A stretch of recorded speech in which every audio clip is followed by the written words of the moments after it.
Hi, everybody. Welcome back to the Inspire Health Podcast as we continue on with our series on cleansing and detoxification, clearing your pathways to health. And today joining us is Dr. Chase Faldmo. And we came across Dr. Faldmo's work through Dr. Jerry Tennant. So if you check back on episode 144, Dr. Tennant is an avatar in the world of integrated medicine and energy therapies. I think really he's pushed the bar well ahead of where I think most people are. So I'm really fascinated by the work that he's done with healing his voltage. And Dr. Faldmo works with Dr. Jerry Tennant and their colleagues. And so he said, Jason, you need to go and check out Dr. Faldmo's work, especially around the toxins and treating toxins using scalar energy. So I grabbed Dr. Faldmo's book, Healing Playbook, Non-Invasive Detox Secrets to Save Time, Money, and Resources.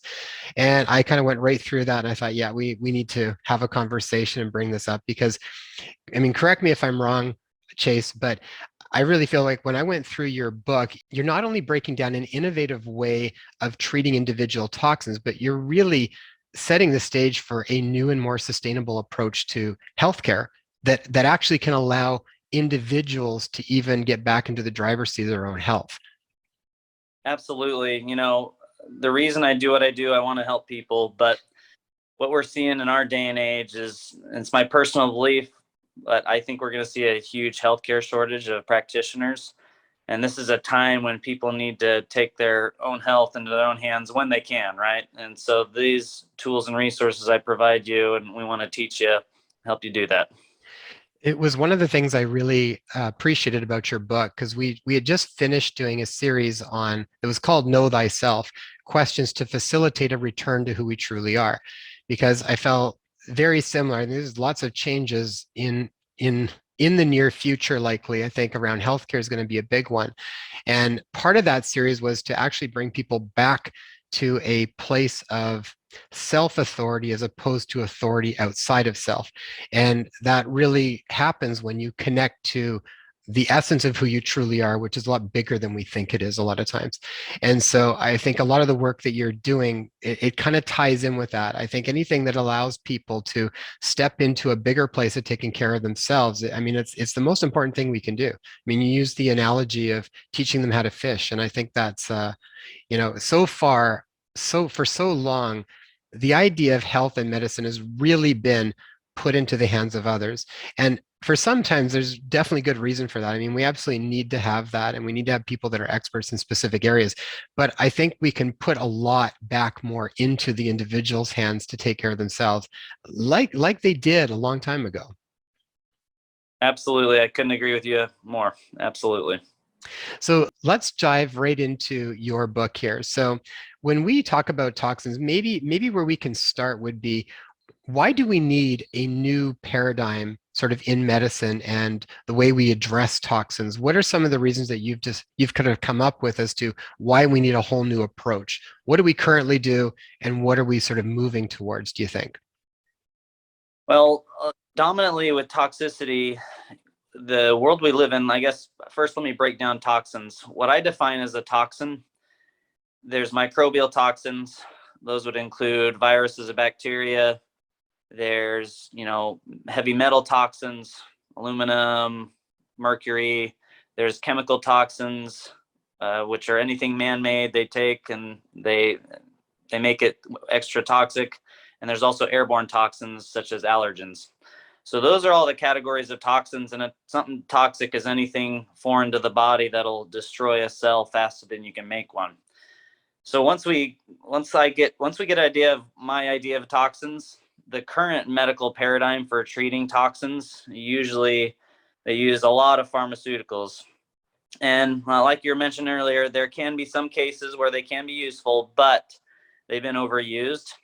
And one of the problems I see with a lot of the pharmaceuticals they use is they make make these pharmaceuticals to where they rely on these enzymes in your liver called the cytochrome P450 enzymes to break them down. So when someone takes in a pharmaceutical, they rely on these enzymes to make the drug into an active form, or you need these enzymes in your body to work correctly so that they do get broken down correctly. But unfortunately, there's a number of things that can make these enzymes not work. Toxicity itself, if someone's older, younger, or the body's inexperienced with certain things. And so when we've made a lot of these pharmaceuticals and drugs to that we rely on those enzymes to break them down. And when you're relying on the body and the body's not always well, it doesn't always work out too well, because some of these pharmaceuticals end up getting stored in the body and don't break down like they should. That's one of them. And the other thing is, a lot of these treatments they're doing for toxins is they're just casting a big net. They're doing general detoxes in hopes they can just get a wide variety. Yeah. And in cases you can help get some of the toxicity out with things such as that, except some cases you need to get real specific to address individual toxins. And luckily there's specific ways to get them out of the body. Yeah, and even some of the natural ways that we use to work with heavy metals and some of the different toxins, like something like chelation therapy, right? I mean, chelation therapy can be beneficial to a point, but is limited to a point as well, which we'll get into. And sometimes I find like it doesn't always work well for people. Sometimes it pulls out a lot of the essential minerals that you want, just like it will pull out some of the bad stuff. So I like it whenever we can really try to narrow down better and better and better, isolate what we want to get rid of and leave the stuff that we don't want to be touching. It's like so many treatments we do, there's a payoff for the treatments that we do that can be really hard on the body. And even a lot of the even a lot of the different herbs that sometimes we can use if we're doing a very strong approach to trying to, quote unquote, like kill off bad bacteria or something. Sometimes there can be some repercussions on good bacteria as well in your body. So I think anytime we can try to narrow down and get more specific, things work a little bit better. Super. Okay, so that helps to kind of break down what the main toxins are. Now, given that that's sort of where we primarily have been working with trying to address some of those things, what is the difference that you're looking at? What are you using when you're talking about scalar energy? How do we incorporate scalar energy into detoxifying? So, the most detoxes, they're looking at the body from a biochemistry perspective. And again, like you just said, when you're looking at a biochemistry perspective, you're trying to force the body into something. And what I look at is I look at the body and toxins from more of a physics perspective. And this has been known for many years. Probably many of you have heard of Royal Rife before, right? Mm-hmm. Royal scientist in the early 1900s. What he did is he developed these highly detailed microscopes, and he's put these viruses and bacteria under them, and he would use a frequency generator, and he found at certain frequencies viruses and bacteria die off. They did study on E. coli bacteria and actually found that they communicate via AM/FM radio waves.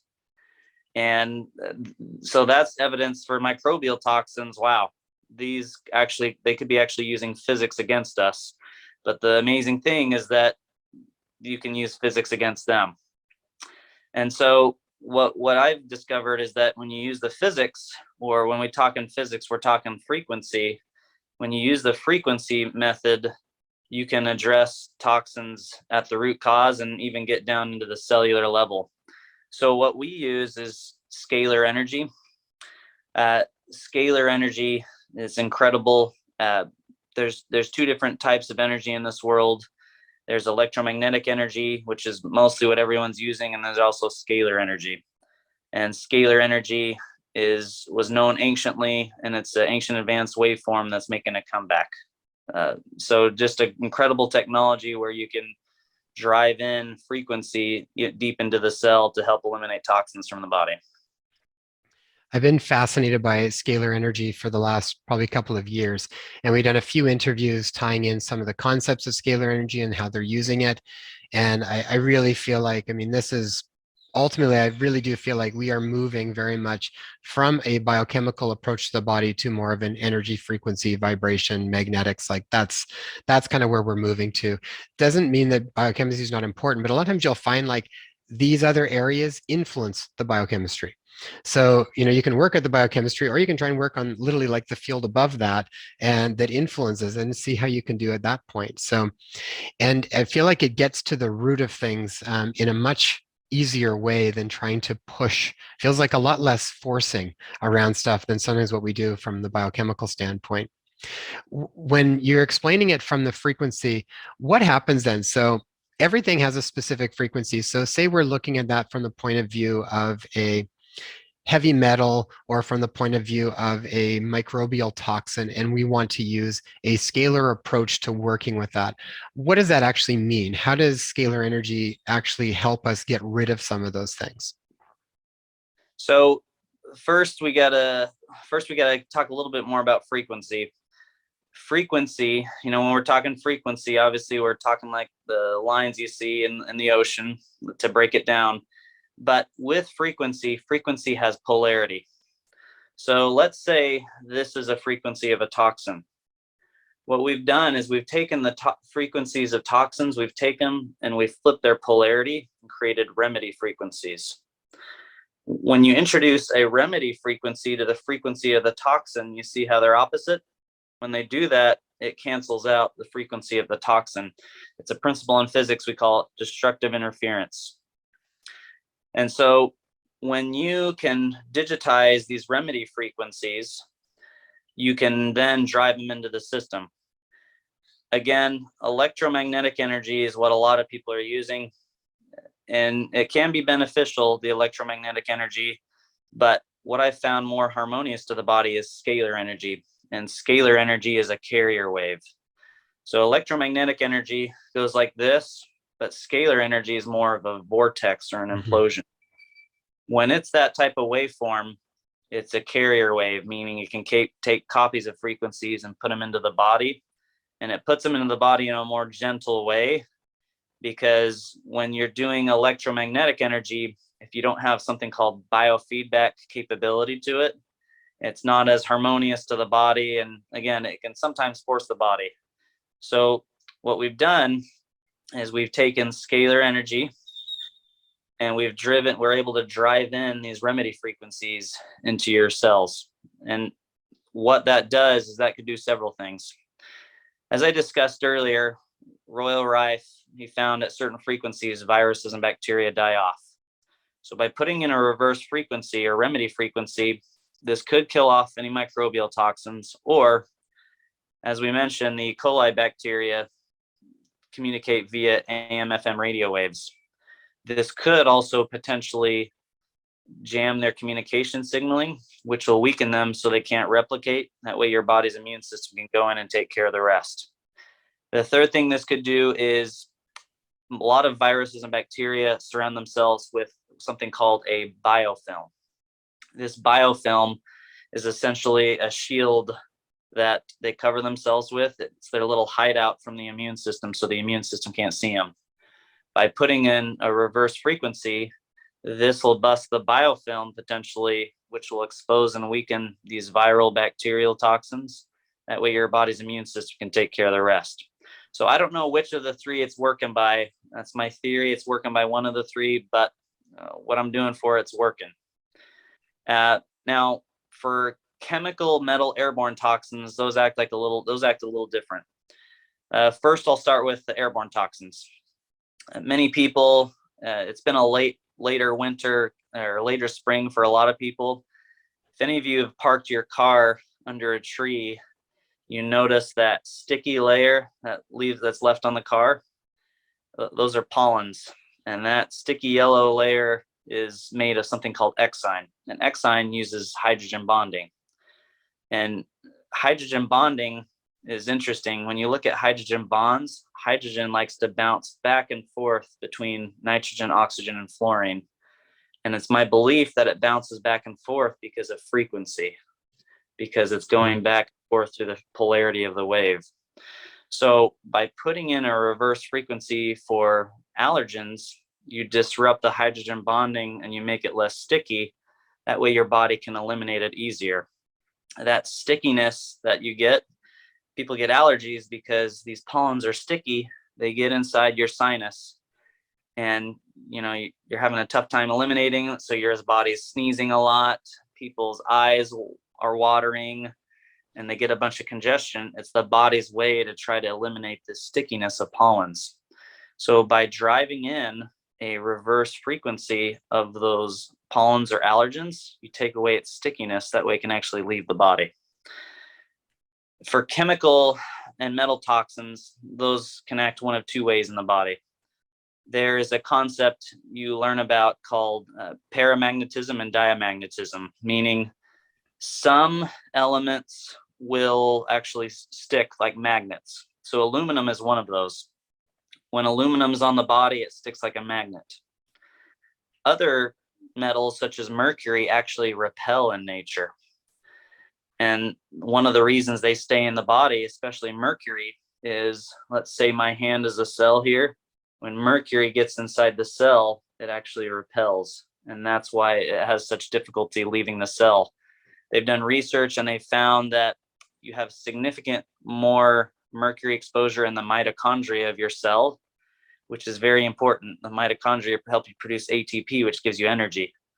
So by putting in a reverse frequency, this could do several things. In order to demagnetize something, you put a reverse frequency in. So that'll help it demagnetize from the body and the cells. And then it's the charge of mercury again, that's keeping it and making it repel inside your cell so it can't leave. By putting a charge, by putting a reverse frequency, you take away the charge from mercury. Once you can take away its charge, it can actually leave the cell. I really appreciated that part in your book too, the way you broke that down. Maybe I'll pull up a picture of that for the video here just so people can see a graphic of what you're talking about. But that's a really important point because part of it is even when you do conventional methods of, or alternative methods of removal of heavy metals, you're really still not getting stuff that's inside the cell. You're getting stuff that's extracellular, the stuff that's outside of the cell, because as soon as it gets in, and then it or say take something like mercury, where you've got an ethyl or a methyl mercury that goes through, and then it dissociates, and now you've got a charged particle on the inside. That is never going to get out of there unless the charge changes. So this is a part of the problem that I think we find with a lot of things, is that we might be able to measure certain things outside of the cell, but it's a lot harder to figure out exactly what's going on inside of the cell. And then even when you do, how do you now actually clean that out and get out from the cell? So I thought this was really fascinating because it makes sense. And as soon as you can change the polarity, now that can actually, diffuse out on its own. Then what do you do from that point? So once it diffuses out, does it just go out on its own, or do you need to do other things to actually sort of adhere to it so that you can make sure that it then actually moves out of the body so it doesn't just float around doing something else? You need something. One of the things when I do detoxes on people is they need to take something called a binder. And a binder is something basically that grabs to a substance so that it can eliminate it. Again, a lot of these binders cannot get inside the cell. And so the key is getting that reverse frequency in so that these toxins can leave the cell. And as you mentioned, a lot of the chelating agents they have out there, EDTA, you name it, they cannot get inside the cell. And so once you pull the toxins out of the cell by driving in the system through scalar energy, you need that binder. My favorite binder, a good binder, is something with a high carbon content. So my favorite one is something called bamboo charcoal. If any of you have, if you've had it either at your own house or your neighbor's house, have bamboo, if you've seen how fast it grows incredibly fast. So when they charcoalize the bamboo, it's got a really high carbon content, and that's what makes a great binder. But as with any binder, sometimes you should only take it short term because sometimes it can bind to minerals. Other binders I like work bentonite clay. There's some good bentonite clay binders out there. Some people will use chlorophyll or chlorella. Many of them work. It can be different for a case-to-case basis for each individual, but my favorite's bamboo charcoal. Yeah, and for those of you that want to know a little bit more about charcoal, check out the episode we did, I think the very first one we did for this series with David Avocado Wolf, and he talked in great detail about charcoal. He actually said charcoal was one of his absolute favorite products now. He said actually even the longevity research on charcoal is huge, better than most other things that we've got. So pretty amazing stuff. And yeah, I think bamboo charcoal is probably even like the top of the tier of the charcoals. So wonderful. One of the things I wanted to touch on too was when you were talking about destructive interference. So when something has a frequency like this, and then you put in the opposite frequency and they kind of nullify each other.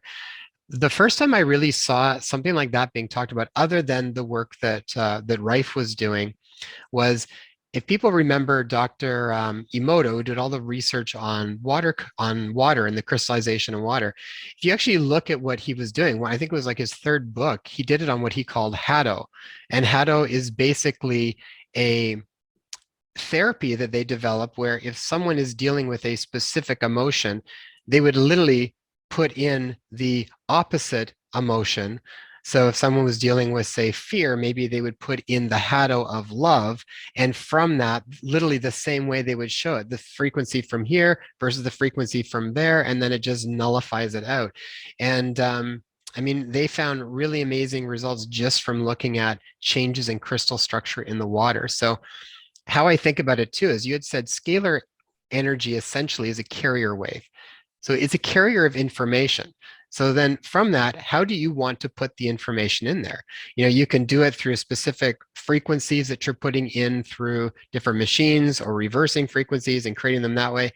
You'll see a lot of times even an aspect of intent and emotion and all these different things too, I think work in a similar scalar energy way. You know, when we look at a lot of the research on non-locality and distant healing. Most of these things involve scalar waves because it's the only way they can explain how these things happen faster than the speed of light. So yeah, I'm always trying to bridge the gap between Eastern and Western medicine. A lot of these ancient cultures knew stuff we didn't, and they were onto something. They just didn't have some of our modern day technology and conveniences to explain it. You see this in the Egyptians. Mm-hmm. That go inside some of those pyramids of Egypt and you look up, some of those pyramids don't have any evidence of any soot from smoke. Because when you burn a fire in a chimney, you know, it turns it all brown and black. Well, if they didn't burn fires to see inside those pyramids and they didn't have windows, what world did they see? They now think that they actually had their own lighting sources using scalar energy, because when you go inside some of those pyramids and you look at some of the murals they have, some of them are holding what looks like a light bulb. So I believe these ancient Egyptians and other cultures probably harnessed and used scalar energy. Nikola too, after he developed alternating current, he actually found a way to have free power for the whole world, which we could all use right now, right? Unfortunately, that was lost for the people who are funding him, and so he called scalar energy non-Hertzian waves. And what we use is we've discovered a process to create scalar energy. So another way you can look at scalar is a rainbow. When the sun passes through the clouds at certain refractions, it creates a rainbow. A rainbow is scalar energy. And for those people who have been to some of those Egyptian pyramids, if you have some of those old school Polaroid cameras, a lot of people will take pictures by those pyramids, and there's like little rainbow lights because there is still scalar energy being emitted from those pyramids. And so what Dr. Tennant's done is he's able to take light passing through certain material at certain angles and refractions and turn it into scalar energy using something called the biotransducer. So anytime I use the scalar energy to drive these frequencies in the system, I use what's called the Tennant biotransducer. Yeah, I've got one of those too, and it's really fascinating technology that he's come up with. I mean, this is what I mean when I said he was way ahead of his time, because he was creating stuff. I mean, really, he's a physician, but he's just as much like a electrical engineer and mechanical engineer. His Oh brain yeah. covers a lot of different areas, and yeah, I'm fascinated by the stuff that he's come up with. But I think that's really one of the things that I think makes this a whole nother level to other stuff that I've seen is that you're specifically using a powerful form of scalar energy to really try to um, move those frequencies into the person. Outside of, I mean, you can also like take them orally, you can do things in different ways and you can get them in, but I think that just adds another layer of trying to move them in. Just like I think Dr. Tennant would use that for scars. You know, you'd use a specific essential oil treatment over the scars, and then you would use a transducer scalar energy to sort of get that in a more dramatic way, I think. Yeah. And you make a good point. Luckily, I have found there are ways you can get the frequencies inside the cell without the scalar with different ingredient combinations too. Mhm. But the cool part when I work on people, the cool part about using the scalar is that when you find out which remedy frequencies they need and you're driving in these remedy frequencies into their system, which I put all their remedy frequencies in a bottle. As you're scanning their body, you find certain places where it sticks. Mm. Their eyes are closed. It's kind of interesting. They'll say, wow, that's actually a place where I have pain. And that's where a lot of these toxins are hanging out, is places of pain. And some people feel things move in their body. And so using the scalar energy is an extra cool thing to do because you can actually pinpoint where the toxins are located. That's pretty cool. So then you can basically, if it's say somewhere in the brain, you can kind of put it specifically over that area and then run the transducer through that. So that's kind of going right into that specific area. Still disseminate out through the system, but it's kind of localizing into there initially. Correct. Wonderful. Yeah, it's fascinating. For people, that's not magic. It's polarity. It's like when you're using those machines, you'll feel stickiness. You'll feel where the polarity is different and it kind of grabs, right? Yep, absolutely. And then as you treat it over time, for each person, it can depend on how much concentration they have in toxicity in that specific tissue. But as you concentrate in that area, it starts to loosen up. Mhm. And it anymore. So it's one of the evidence, and then you retest, and their body doesn't need it anymore. So it's incredible work. Yeah, it reminds me, as I'm an osteopath as well, it reminds me of doing like fascial work, and then you just feel those adhesions just start to ease, and then there's a smoothness in the tissue again. It's very much like that, but using sort of more of an energetic therapy for that same purpose.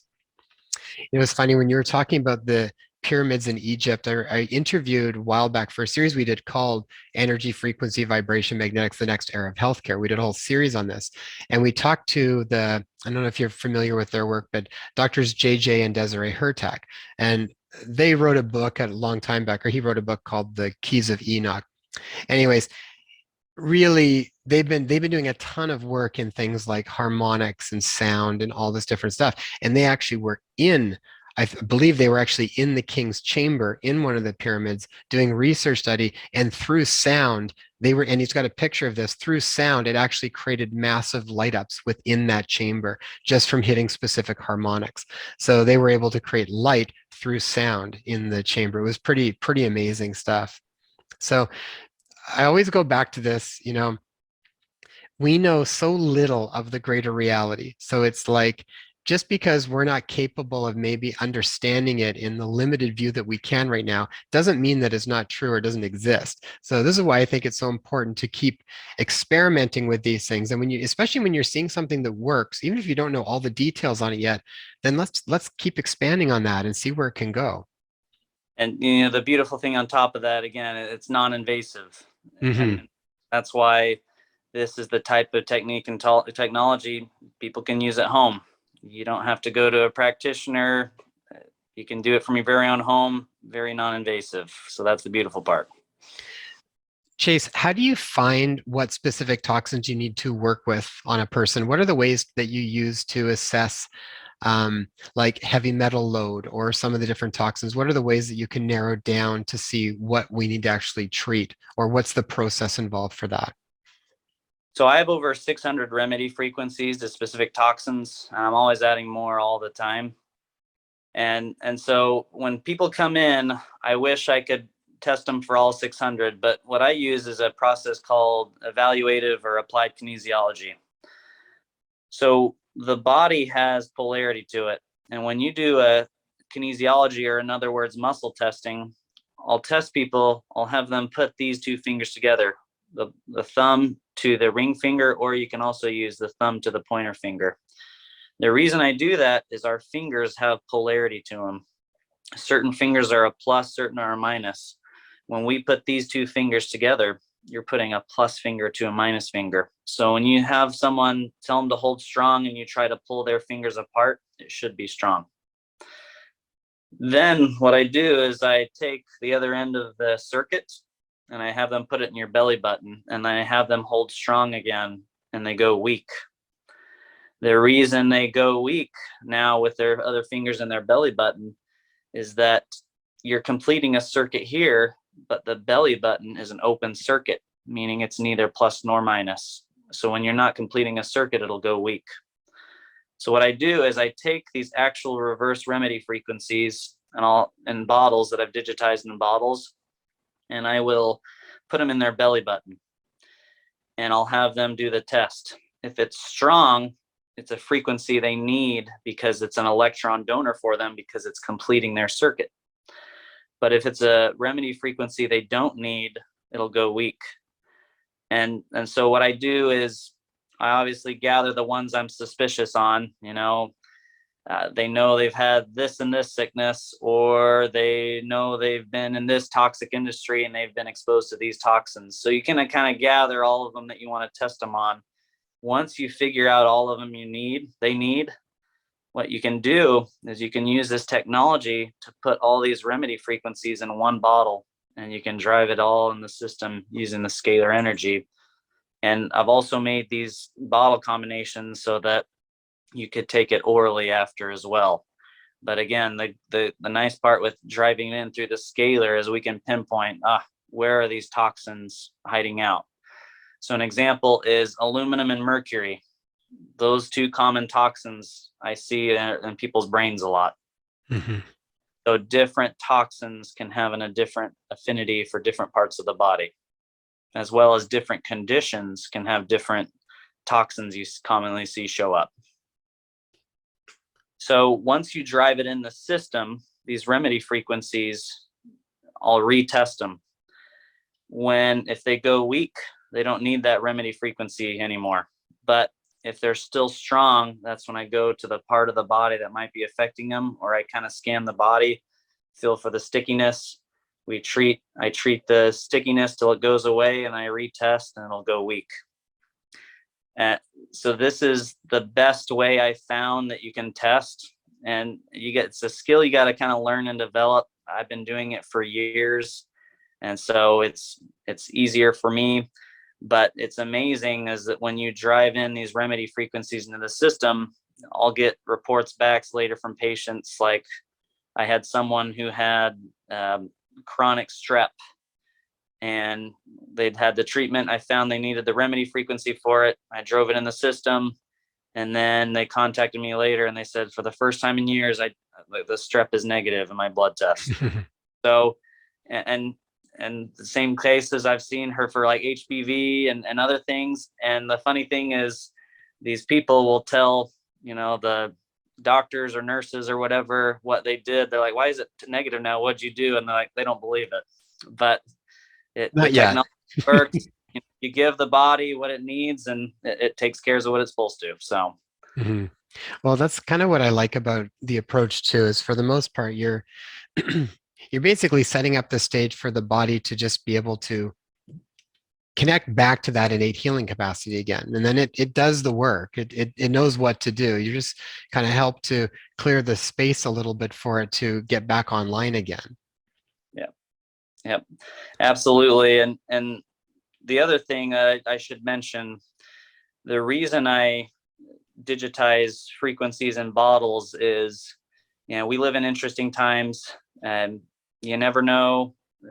I hope this is not the case. You never know if you're in an instance, you're in a natural disaster or something, you don't have access to power.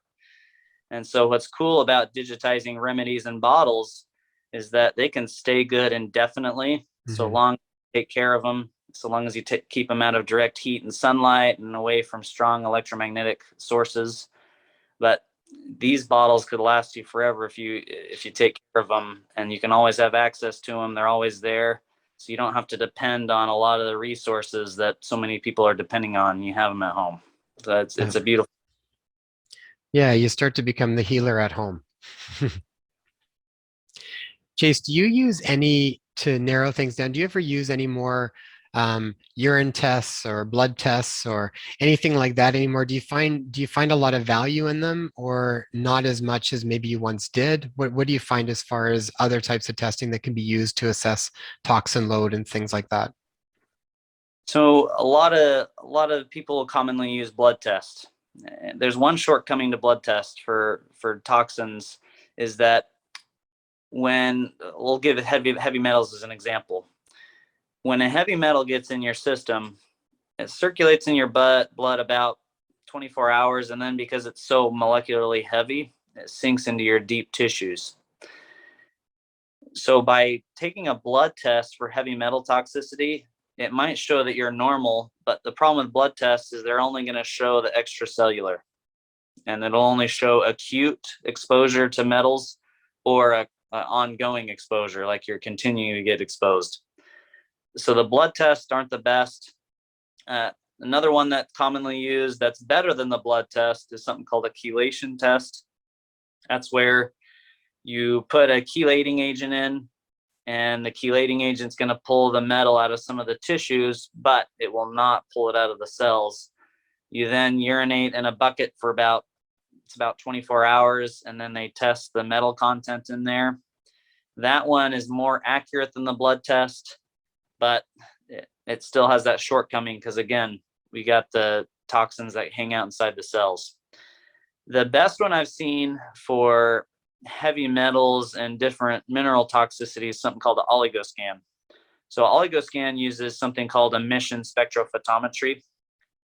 When some of the astronauts when some of the astronomers were first studying the planets, they obviously didn't have the supplies from the planets to be able to test, Jupiter or Mercury is made of this, Saturn's made of this.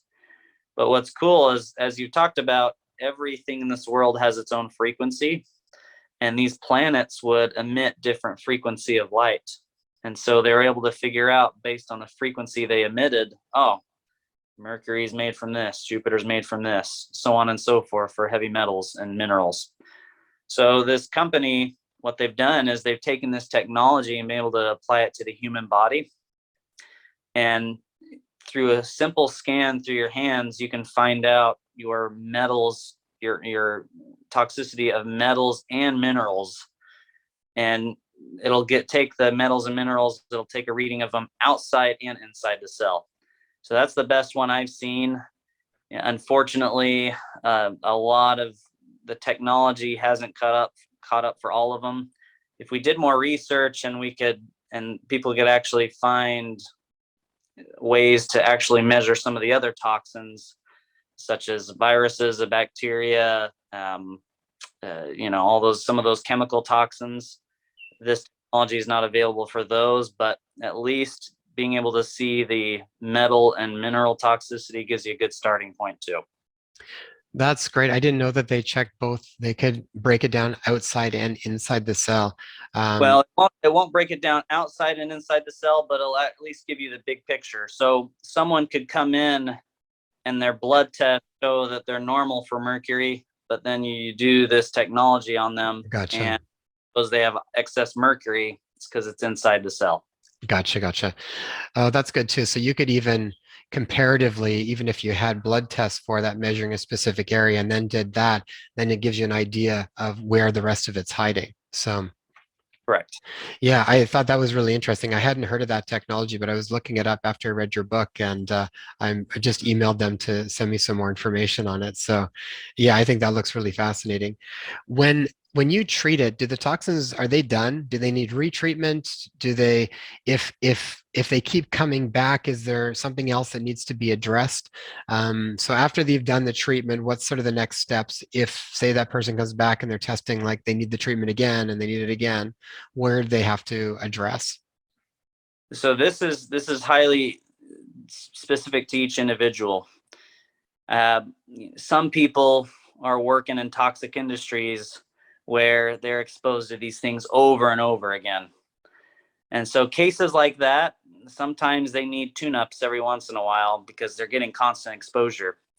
One of the things I do is again, I drive these remedy frequencies into the system, but I also send people home with a bottle. They can take these remedy frequencies orally to make sure that when they do get future exposures, it doesn't get inside the cell.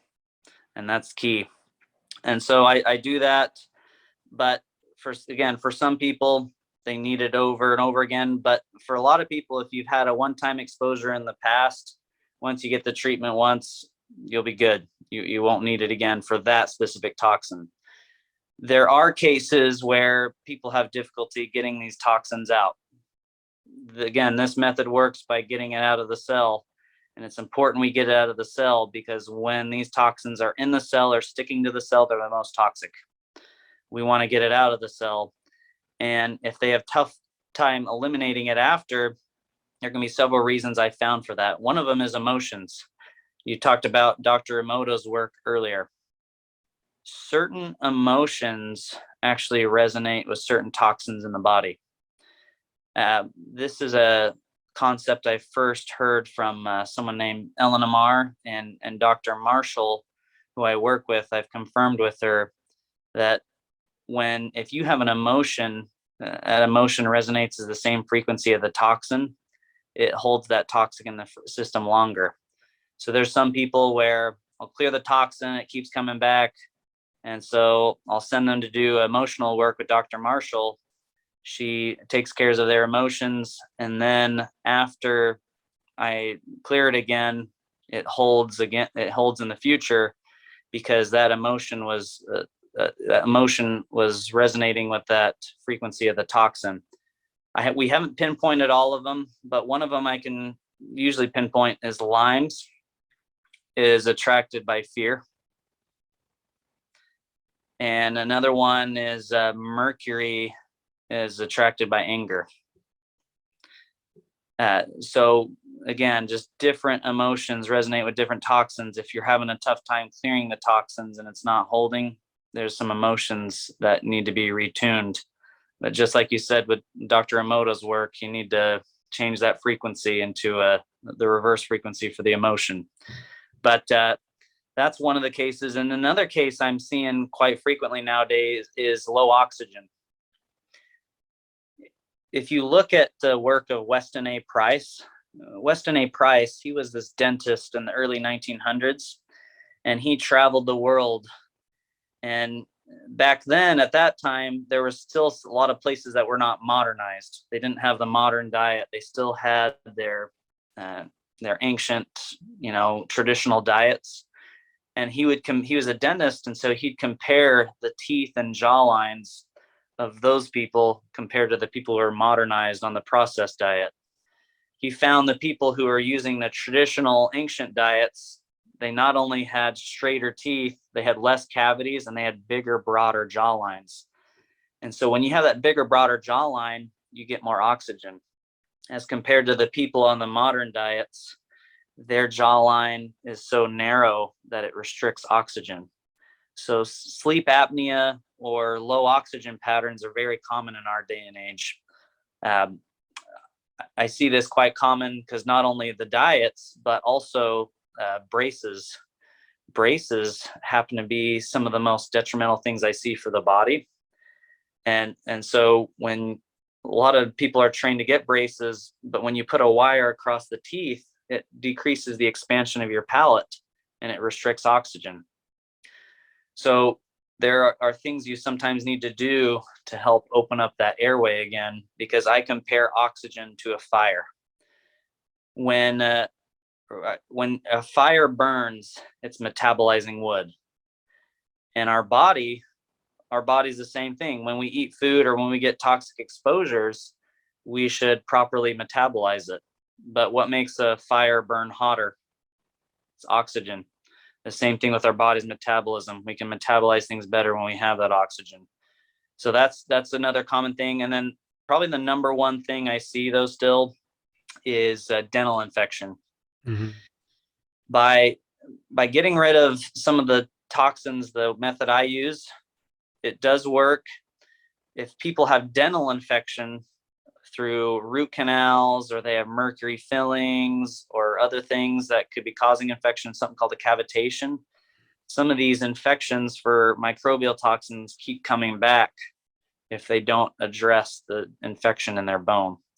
So those are the common ones that you see, the reasons why toxins may keep coming back. The good news is we know what to do to help eliminate those sources.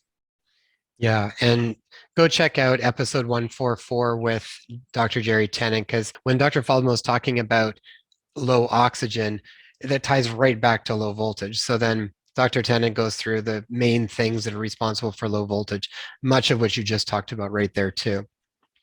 I find that fascinating around the frequency. I was actually just talking to my wife about this morning, about trying to narrow down the specific frequencies with the emotions that are related to the frequencies of specific toxins, because there's got to be relationships with all of those things, even if that's an emotion that causes you then to be like, because all of these things will chip away at your resilience to stuff. So if you're harboring certain emotions that are there and it carries a certain frequency, and if that happens to then leave you more susceptible to getting certain illnesses or diseases, um, I think that's very, very much in line. I know, talking to people like Dr. Todd Ovokadis, and he does a area of work that was kind of based out of even things like New German medicine called biological decoding. And they would find that any illness stems from an unresolved conflict. So that unresolved conflict usually relates to a specific emotion. I'm sure with all of that, there's a specific frequency that then is being displayed that's causing you to be susceptible to anything else that's going to be in alignment with that. So that would be really fascinating. How do you narrow down? Is it just through what you've seen clinically that a lot of Lyme's patients are dealing with unresolved fear? Or is there a way to actually measure the specific frequencies of those things? There's, I've never, well, observation is one of them, but also coordinating with, Dr. Marshall and some of these other emotional release practitioners I've worked with in the past. What's amazing is that some of these practitioners, who you may have interviewed one in the past, but when they use tuning forks, they can listen to the body. Mm-hmm. And some of the toxins will sound similar to the emotion. It's hard to fathom. I'm not the most musical person, and so I don't have some of the skill set that fine-tuned like some of them. But one of the ways they found out the correlations is the similar sound pattern. But again, also you see it on observation and patient history. You start to see, oh, okay, all these Lyme's patients are having fear. And another thing I've been trained on and tested for is there's these things called perinatal reflexes. And they're these reflexes that we're born with, and they help us with our neurological development. But then once we've learned what we're supposed to learn, these neurological development reflexes we have get stored in our systems, and they shouldn't come back out. If later in life you have something traumatic, like a head trauma, some of these toxins, these reflexes will come back out. And so when I test a lot of the Lyme's patients for something called the fear paralysis reflex, Mm-hmm. I find, oh, okay, they usually have a positive fear paralysis reflex. And I call that the deer in the headlights reflex. And so there's ways you can reintegrate that reflex into the system so it doesn't come back out. That's just another correlation I found is, oh, okay, we got the verification from the sound. We'll use the sound, observation, and again, doing this fear paralysis reflex testing. Those are some of the ways we kind of put some of that together. But again, I got to give credit to Ellen Amar and Dr. Marshall, who first told me about this concept, but I've actually seen that clinically. Everything I've That's studied. yeah, that's fascinating. Well, I'll talk to Dr. Marshall about that when we interview her, and get into that in a little more detail. But that's not so hard to believe around that they would have the same sound. I remember in the biogeometry book with Dr. Ibrahim Karim, he was talking about how these energies or these frequencies, it's all the same frequency. It's just how it's then perceived through the five senses. So if it's a specific frequency, then you're going to see it as a specific color, and that specific color will also be heard as a specific sound. It will be felt as a specific sensation. It will be tasted as a specific taste. So it's really amazing to just think that, it's really just information, and then how we perceive it through our different senses is how it's going to show up. So that's really interesting. I'm sure there's got to be something to that, because it'd be really fascinating to try and like narrow those down. I think that would be really interesting. Someday we need to pull all together, all of everyone's information out there together. Any information you got on different emotions, and let's pull it all together, right? Yeah, I think that'd be fascinating. That was great. I think that we covered just about everything I wanted to talk about through there. Is there anything else that we missed that you think is important to share before we finish up? Well, again, we're at an interesting day and age. The time we're in right now, there's supply chain issues. A lot of these pharmaceuticals or other treatments for toxins that we relied on so long, we may not readily have available because of cost and distance, and also a shortage of practitioners. So I'd encourage everyone out there, if you're having health struggles, learn to figure out ways and study out ways that you can empower yourself and take your health into your own hands. And that's one of the things I tell people, is that a lot of our healthcare system, that you can fish for someone or you can teach someone how to fish. A lot of our modern day healthcare system is fishing for people, making them dependent on others. One of my goals is to teach you how to fish, so that you don't have to depend on me or anyone else. And so whether it's my technique, someone else's technique, find things that resonate with you. If you have any questions, or if you're looking for an appointment, you can always contact the Tenet Institute for an appointment. And also have a lot of educational material at healingplaybook.com and on Instagram and True Social and other social media platforms. So if you have any questions, reach out, and just know that there's hope, and that you can overcome all your obstacles. You got to have faith and hope there. Faith and hope. A lot of times it goes, faith and trust go hand in hand a lot of times. And I think right now we definitely have to hang on to a lot of faith and trust. Yeah. And well said, Dr. Faldmo. So thank you so much. I really appreciate all of the information. And I will make sure all of those links are on the show notes so that people can check out your guys' information. We'll put all of them on there so you can go and find out. And is your book out currently right now? Is it available? Yes. Yeah. My book is called, again, Healing Playbook, Non-Invasive Detox Secrets to Save Time, Money, and Resources. If you want to know more detail or some of the research behind what I talked about today, it's available on Amazon. Just search Healing Playbook, and it should be one of the first ones to pop up by Dr. Chase Faldmo.